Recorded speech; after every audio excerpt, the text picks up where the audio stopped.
بسم اللہ الرحمن الرحیم۔ محترم سامعین و ناظرین، السلام علیکم ورحمۃ اللہ وبرکاتہ۔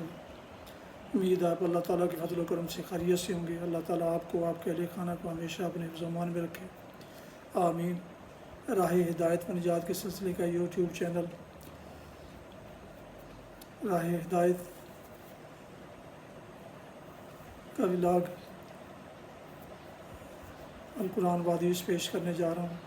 شروع کرنے سے پہلے گزارش ہے کہ جن دوستوں نے ابھی تک میرے یوٹیوب چینلز کو ابھی تک سبسکرائب نہیں کیا، وہ سبسکرائب کر کے، لائک کر کے بیل آئیکن کو پریس کر لیں تاکہ آنے والے ایسے روحانی اور قرآنی ولاگز آپ تک باقاعدہ اور بر وقت پہنچتے رہیں۔ شروع کرتے ہیں القرآن و حدیث۔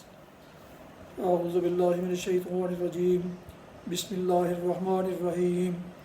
وقفینا علی آثارہم بعیسی ابن مریم مصدقا لما بین یدیہ من التوراۃ وآتیناہ الانجیل فیہ ھدی ونور ومصدقا لما بین یدیہ من التوراۃ وھدی وموعظۃ للمتقین ولیحکم اہل الانجیل بما انزل اللہ فیہ ومن لم یحکم بما انزل اللہ فاولئک ھم الفاسقون۔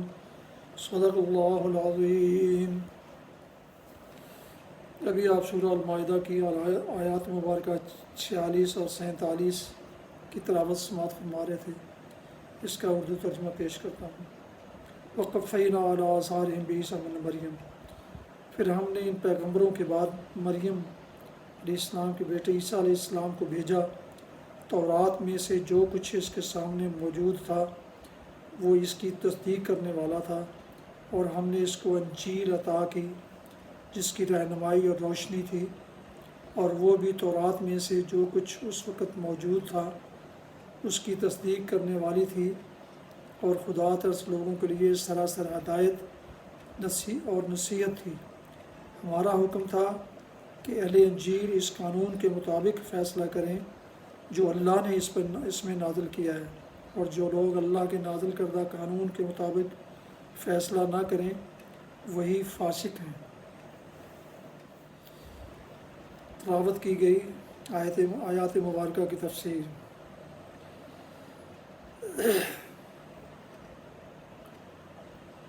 تورات میں سے جو کچھ اس وقت موجود تھا اس کی تصدیق کرنے والی تھی، یعنی مسیح علیہ السلام کوئی نیا مذہب لے کر نہیں آئے تھے، بلکہ وہی ایک دین جو تمام پچھلے انبیاء کا دین تھا، مسیح کا دین بھی تھا، اور اسی کی طرف وہ دعوت دیتے تھے۔ تورات کی اصل تعلیمات میں سے جو کچھ ان کے زمانہ میں محفوظ تھا اس کو مسیح خود بھی جانتے تھے، اور انجیل بھی اس کی تصدیق کرتی تھی۔ قرآن اس حقیقت کا بار بار اعادہ کرتا ہے کہ خدا کی طرف سے جتنے انبیاء دنیا کے کسی گوشے میں آئے ہیں ان میں سے کوئی بھی پچھلے انبیاء کی تردید کے لیے اور ان کے کام کو مٹا کر اپنا نیا مذہب چلانے کے لیے نہیں آیا تھا، بلکہ ہر نبی اپنے پیش رو انبیاء کی تصدیق کرتا تھا اور اسی کام کو فروغ دینے کے لیے آتا تھا جسے اگلوں نے ایک پاک ورثہ کی حیثیت سے چھوڑا تھا۔ اسی طرح اللہ تعالیٰ نے اپنی کوئی کتاب اپنی ہی پچھلی کتابوں کی تردید کرنے کے لیے کبھی نہیں بھیجی، بلکہ اس کی ہر کتاب پہلے آئی ہوئی کتابوں کی مؤید اور مصدق تھی۔ جو لوگ اللہ کے نازل کردہ قانون کے مطابق فیصلہ نہ کریں وہی فاسق ہیں۔ یہاں اللہ تعالیٰ نے ان لوگوں کے حق میں جو خدا کے نازل کردہ قانون کے مطابق فیصلہ نہ کریں 3 حکم ثابت کیے ہیں۔ ایک یہ کہ وہ کافر ہیں، دوسرے یہ کہ وہ ظالم ہیں، تیسرے یہ کہ وہ فاسق ہیں۔ اور اس کا صاف مطلب یہ ہے کہ جو انسان خدا کے حکم اور اس کے نازل کردہ قانون کو چھوڑ کر اپنے یا دوسرے انسانوں کے بنائے ہوئے قوانین پر فیصلہ کرتا ہے وہ دراصل 3 بڑے جرائم کا ارتکاب کرتا ہے۔ اولاً اس کا یہ فعل حکم خداوندی کے انکار کا ہم معنی ہے اور یہ کفر ہے۔ ثانیاً اس کا یہ فعل عدل و انصاف کے خلاف ہے، کیونکہ ٹھیک عدل کے مطابق جو حکم ہو سکتا تھا وہ تو خدا نے دے دیا تھا، اس لیے جب خدا کے حکم سے ہٹ کر اس نے فیصلہ کیا تو ظلم کیا۔ تیسرے یہ کہ بندہ ہونے کے باوجود جب اس نے اپنے مالک کے قانون سے منحرف ہو کر اپنا یا کسی دوسرے کا قانون نافذ کیا تو در حقیقت بندگی و اطاعت کے دائرے سے باہر قدم نکالا، اور یہی فسق ہے۔ یہ کفر اور ظلم اور فسق اپنی نوعیت کے اعتبار سے لازماً انحراف از خداوندی کی عین حقیقت میں داخل ہیں۔ ممکن نہیں ہے کہ جہاں وہ انحراف موجود ہو وہاں یہ تینوں چیزیں موجود نہ ہوں۔ ممکن نہیں ہے کہ جہاں وہ انحراف موجود ہو وہاں یہ تینوں چیزیں موجود نہ ہوں۔ البتہ جس طرح انحراف کے درجات و مراتب میں فرق ہے، اسی طرح ان تینوں چیزوں کے مراتب میں بھی فرق ہے۔ جو شخص حکم الہی کے خلاف اس بنا پر فیصلہ کرتا ہے کہ وہ اللہ کے حکم کو غلط اور اپنے یا کسی دوسرے انسان کے حکم کو صحیح سمجھتا ہے، وہ مکمل کافر اور ظالم اور فاسق ہے۔ اور جو اعتقاداً حکم الہی کو برحق سمجھتا ہے مگر عملاً اس کے خلاف فیصلہ کرتا ہے، وہ اگرچہ خارج از ملت تو نہیں ہے مگر اپنے ایمان کو کفر، ظلم اور فسق سے مخلوط کر رہا ہے۔ اسی طرح جس نے تمام معاملات میں حکم الہی سے انحراف اختیار کر لیا ہے وہ تمام معاملات میں کافر، ظالم اور فاسق ہے، اور جو بعض معاملات میں مطیع اور بعض میں منحرف ہے، اس کی زندگی میں ایمان و اسلام اور کفر و ظلم و فسق کی آمیزش ٹھیک اسی تناسب کے ساتھ ہے جس تناسب کے ساتھ اس نے اطاعت اور انحراف کو ملا کر رکھا ہے۔ بعض اہل تفسیر نے ان آیات کو اہل کتاب کے ساتھ مخصوص قرار دینے کی کوشش کی ہے، مگر کلام الہی کے الفاظ میں اس تعویل کے لیے کوئی گنجائش موجود نہیں۔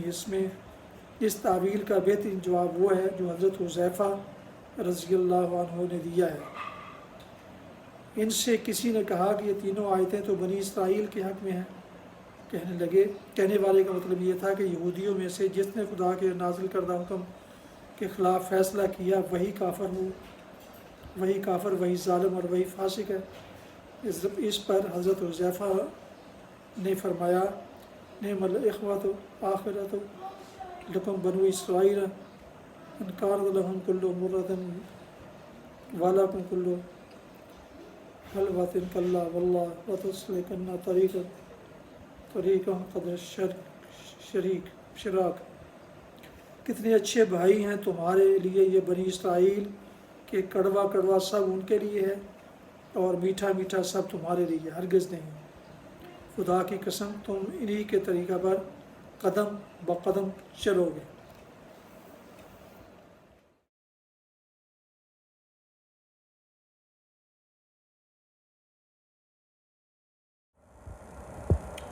تیسرے مبارکہ حضرت ابو ہریرہ رضی اللہ عنہ سے روایت ہے، نبی کریم صلی اللہ علیہ وسلم نے فرمایا، جب تم میں سے کوئی شخص بھول کر کھا پی لے تو اسے چاہیے کہ اپنا روزہ پورا کرے، کیونکہ اللہ نے اسے کھلایا اور پلایا ہے۔